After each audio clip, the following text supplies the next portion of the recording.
ওকে, আশা করি তোমরা সবাই ভালো আছো। সো IPv4 এর বেসিক ক্লাসফুল যে আইপি অ্যাড্রেসিং সেগুলো আমরা অলরেডি শিখে ফেলেছি। সো আজকে নতুন একটা টপিক দেখব যেটার নাম হচ্ছে কি CIDR। এটার ফুল মিনিংটা হচ্ছে ক্লাসলেস ক্লাসলেস ইন্টার ডোমেইন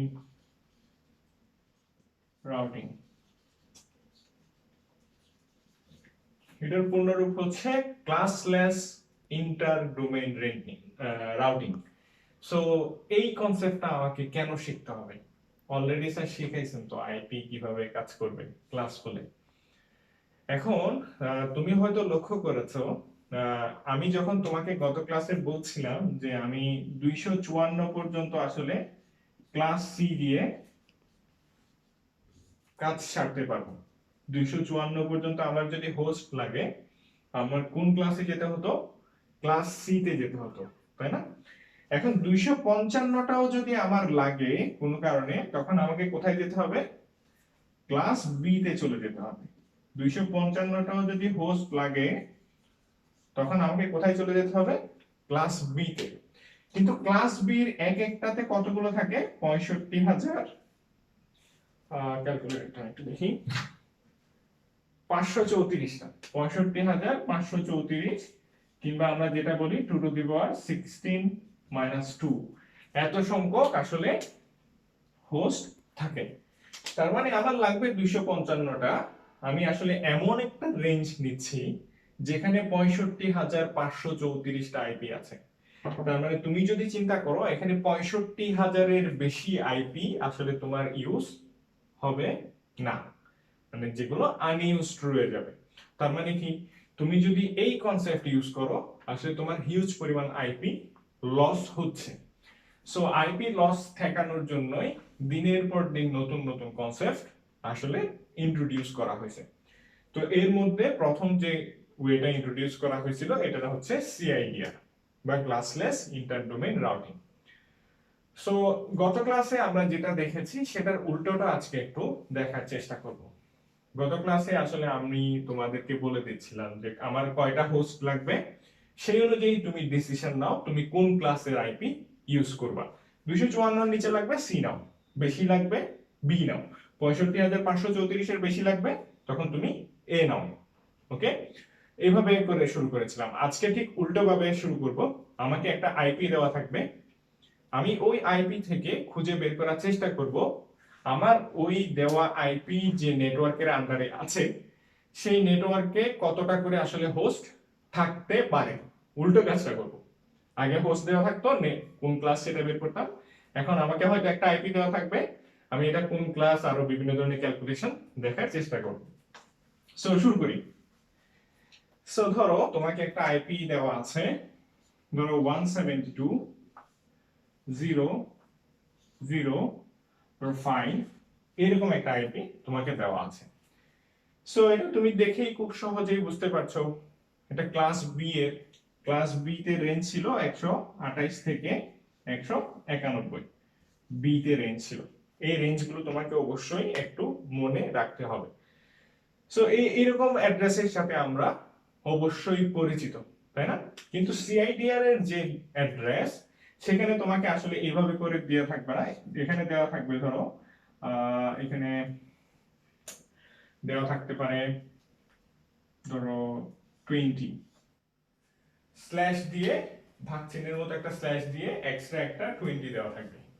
তাহলে তুমি আগে জেনেছো IPv4 এ 4টা অক্টেট থাকে, প্রত্যেকটা অক্টেটে 8টা করে বিট থাকে, বাইনারি বিট। আবার নতুন করে এই জিনিসটা কি আসলো? এই যে স্ল্যাশ দিয়ে বিট দেওয়া আছে, এটাকে বলা হয় আসলে সিআইডিআর ভ্যালু।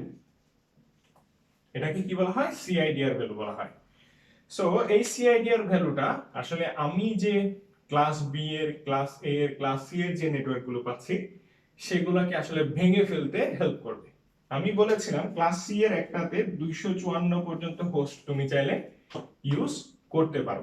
এখন তোমার তো 254টা নাও লাগতে পারে, তোমার এমন নেটওয়ার্ক তোমার 10টা লাগবে, তোমার 12টা লাগবে, 13টা লাগবে। সেক্ষেত্রে তুমি 254 রেঞ্জ কেন নিবা? তুমি class see now, class see now, কিন্তু এটাকে যদি তুমি 7 থেকে 8 ভাগ কিংবা 6 ভাগ 5 ভাগ ভাগ করে ফেলতে পারো, তাহলে তোমার আইপি লসটা কিন্তু কমে যাবে। ধরো আমি যদি এটাকে আমি 10 দিয়েও যদি ভাগ করি, তাহলে প্রত্যেকটাতে হয়তো 25টার বেশি আইপি পড়বে সামান্য, বা 26টা আইপি পড়বে। তো সেই হিসেবে তো আমার আইপি লস কমে যাবে, মানে আমি এরিয়াটাকে ছোট করে ফেলতেছি। At the same time IP loss কমবে, আবার তোমাকে খুঁজে পেতেও আমার সুবিধা হবে। কারণ তখন আমি তোমাকে আসলে 25 জনের মধ্যে খুঁজবো, তখন তোমাকে আর আমি 254 জনের মধ্যে খুঁজবো না। ওকে, তোমাকে যখন আসলে আমি ডেটা পাঠাবো কিংবা তুমি যখন ডাটা রিসিভ করবা, তো তোমাকে পাঠানোর জন্য আমাকে খুঁজতে হবে নিশ্চয়ই তুমি কোন নেটওয়ার্কে আসো। যদি আমি এটাকে সামহাও ভেঙে ফেলতে পারি কোনো একটা ওয়েতে, তখন আমি তোমাকে হয়তো 25 জন, 10 জন, 12 জন এইভাবে খুঁজবো। যদি ভাঙতে না পারতাম, তাহলে তো তোমাকে 254 জনে খুঁজতে হতো। ওই ক্লাস বি এর ক্ষেত্রে 65,000 জনে খুঁজতে হতো, ক্লাস এ এর ক্ষেত্রে আরো বেশি মানুষ এর মধ্য থেকে তোমাকে খুঁজে বের করতে হতো। সো দেখি কিভাবে ভাঙা যায়। এভাবে চাইলেই 10 দিয়ে ভাঙা যায় না, কিন্তু এটা ভাঙার জন্য মানে ওয়ে আছে। সেই ওয়েটাই হচ্ছে এটা। এখন তোমাকে এই ধরনের একটা আইপি দেওয়া আছে, যেটা বলা হচ্ছে 172.0.0.5/20। এখানে এই 20টাকে বলতেছি আমরা সিআইডিআর ভ্যালু। এখানে 20টা আসলে মিন করতেছে, আমি তোমাকে বলেছিলাম যে এখানে 8 8 8 8 টোটাল 32টা বিট আছে। এই 20 যে মানটা দেওয়া আছে, এটা আসলে মিন করতেছে এই যে 32টা বিট আপনাকে দেওয়া হলো, সেখান থেকে আপনি 20টা বিট নেটওয়ার্ককে দিয়ে দেন, বাকিগুলো হোস্টকে দেন। 20টা বিট নেটওয়ার্ককে দেন, বাকিগুলো হোস্টকে দেন। সো আমি যদি এটাকে একটু ভেঙে লেখার চেষ্টা করি, যেহেতু 20 আছে, যেহেতু /20 আছে, আমি প্রথম অংশটাকে ভেঙে লিখতেছি না, কারণ প্রথম অংশে কয়টা চলে যায়, 8টা চলে যায়। সো এর পরের অংশে 0 আছে, এই অংশটা তো 8টা চলে যায়, তাহলে এই দুইটা অংশ ভেঙে লেখার দরকার নাই। এর পরের অংশগুলো হয়তো আমাকে একটু ভেঙে লিখতে হবে, কারণ আমি যদি এখানে 0 লিখে দিই, তাহলে তো 24 হয়ে যাবে, কিন্তু আমাকে তো 20-এ গিয়ে থামতে হবে, তাই না? এই জন্য আমি পরের অংশগুলো ভেঙে লিখতেছি। 1 2 3 4 5 6 7 8, 1 2 3 4 5 6 7 8। সো লিখে ফেললাম ভেঙে। আমাকে এখান থেকে বলা হয়েছে 20টা বিট নেটওয়ার্কে নিয়ে যাওয়ার জন্য, 8টা নিয়ে নিছি, আরো 8টা নিয়ে নিছি, 16টা, আরো 4টা নিতে হবে। 4টা মানে কি 1 2 3 4, লেফট হ্যান্ড সাইড থেকে আরো 4টা নিয়ে নিতে হবে। এখন তুমি যদি দেখো টোটাল 20টা বিট আমি এই পাশে নিয়েছি, আর বাকিগুলো 12 বিট ওই পাশে আছে, 1 2 3 4 আর এখান থেকে 8, টোটাল 12 বিট হোস্টে আছে, তোমার 20 বিট আছে নেটওয়ার্কে। এখন আসলে আমি তোমাকে প্রথমেই বলেছিলাম যে আমাকে জানতে হবে এটা কোন ক্লাসের আইপি। আমি কি বলেছিলাম, ক্লাস বি এর আইপি বলেছিলাম। ক্লাস বি কেন বলেছি, এটা হচ্ছে 128 থেকে 191 রেঞ্জের মধ্যে আছে, প্রথম অক্টেটের যে মানটা আছে সেটা। এই জন্য এটাকে কি বলেছি, ক্লাস বি বলেছি। 172.0.0.5 ছিল, সো এখানে তুমি এগুলো সবগুলো 0 না দিয়ে চাইলে তুমি 5 বানাতে পারো। সো 5 এর জন্য এখানে কত লাগবে, আমার এখানে লাগবে হচ্ছে 101, এরকম কিছু একটা। ওকে, বা 5ই নানি, আমরা এখানে আপাতত 0 নিই, কমপ্লেক্স না দেখি। প্রথমে সবগুলো ধরো 0, সো সবগুলো আমি 0ই করে নিচ্ছি। ওকে, সো সবগুলো 0ই করে নিলাম।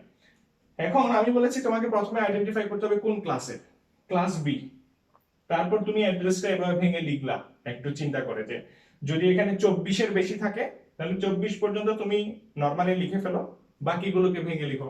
ধর এখানে 20 না থেকে এখানে 27 আছে, 27 থাকলে তখন তো তোমাকে 3টা অক্টেট ভাঙার দরকার নাই, তৃতীয় অক্টেটটাও ভাঙার দরকার নাই, কারণ তৃতীয় অক্টেটে 24 হবে। চতুর্থ অক্টেটে গিয়ে তোমাকে ভাঙতে হবে, যেহেতু তুমি 27টাকে সেপারেট করবা। সো এই ভাঙাটা তোমাকে একটু কনসেপচুয়ালি চিন্তা করতে হবে। যদি এখানে /8 থাকে বা /5 থাকে, তখন কি করতে হবে, তুমি প্রথমটাকে পুরো লিখতে পারবা না। বা ধরো /12 আছে, /13 আছে, তখন কি করতে হবে, তুমি প্রথমটাকে পুরো লিখতে পারবা, বাকিগুলোকে ভেঙে লিখতে হবে, কারণ /12 প্রথমটাতে 8টা, 8টার পরে 12 খুঁজতে গেলে এর পরেরটাকে তোমাকে ভেঙে লিখতে হবে, রাইট? সো বুঝিয়ে দিলাম কিভাবে ভেঙে লিখবা। এখন ক্লাস বি এর ক্ষেত্রে আমরা জানি কি, ক্লাস বি এর ক্ষেত্রে দুইটা নেটওয়ার্ক থাকে, দুইটা হোস্টে বাই ডিফল্ট দেওয়া থাকে। বাই ডিফল্ট ক্লাস বি এর ক্ষেত্রে দুইটা নেটওয়ার্কের জন্য অক্টেট দেওয়া থাকে, দুইটা হোস্টের জন্য অক্টেট দেওয়া থাকে। সেই হিসেবে এই যে এরিয়াটা আছে এটা একটা নেটওয়ার্কে চলে যাবে, এটা একটা নেটওয়ার্কে চলে যাবে বাই ডিফল্ট ক্লাস বি এর জন্য। এবং আমি তোমাকে বলেছিলাম একটু আগেই যে আমি এক একটা নেটওয়ার্ককে আসলে ভাঙবো, এক একটা নেটওয়ার্কে ভাঙবো কি, ক্লাস সি এর 254টাকে হয়তো আমি ভাঙবো, ক্লাস বি এর 65,000টাকে হয়তো আমি ভাঙবো। এখন আসলে আমি ক্লাস বি এর কাউকে ভাঙতেছি, তার মানে কি 65,000 আইপি আছে, এই ধরনের একটা সেকশনকে আমি ভেঙে ডিভাইড করে ফেলতেছি আমার নেসেসিটি অনুযায়ী। ওকে, সো সেই হিসেবে আসলে আমি কি করেছি, ক্লাস বি এর জন্য 16 বিটের পরে একটা দাগ দিয়েছি, আর আইপি তে যেটা দেওয়া ছিল 20 বিটের পরে একটা দাগ দিয়েছি। এখন আমাকে এখান থেকে যে কোয়েশ্চেন গুলো আস্ক করা হবে, এখন এগুলোকে আমি আর নেটওয়ার্ক বলতে পারবো না, এগুলোকে বলতে পারবো সাব নেটওয়ার্ক। কারণ ক্লাস বি এর এই একটা অ্যাড্রেসকে ভেঙেই তো আমি সাব সাব তৈরি করতেছি, তাই না? সেই জন্য বলবো সাব নেটওয়ার্ক। তো আমাকে বলতে হবে সাবনেট, এটাকে বলা হয় সাবনেট। আমাকে এখান থেকে খুঁজে বের করতে হবে নাম্বার অফ সাবনেট। এখানে এই ধরনের একটা অ্যাড্রেস আমাকে দেওয়া থাকবে এবং আমাকে বলা হবে এখানে তুমি নাম্বার অফ সাবনেট বের করো, কতটা সাবনেট তুমি এখানে তৈরি করতে পারবা। তোমাকে এরপর বলা হবে host count in each subnet.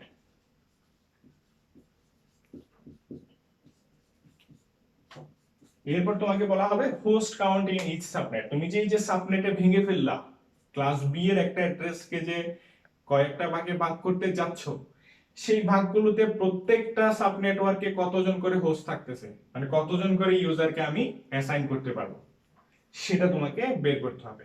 সর্বশেষ তোমাকে বের করতে বলা হবে সাবনেট মার্কস কত হবে এটা। সাবনেট মার্কস কি জিনিস গত ক্লাসে বলেছিলাম, সাবনেট মার্কস আমাকে হেল্প করে আসলে নেটওয়ার্কে কি পরিমাণ হোস্ট আছে সেটা বুঝতে হেল্প করে।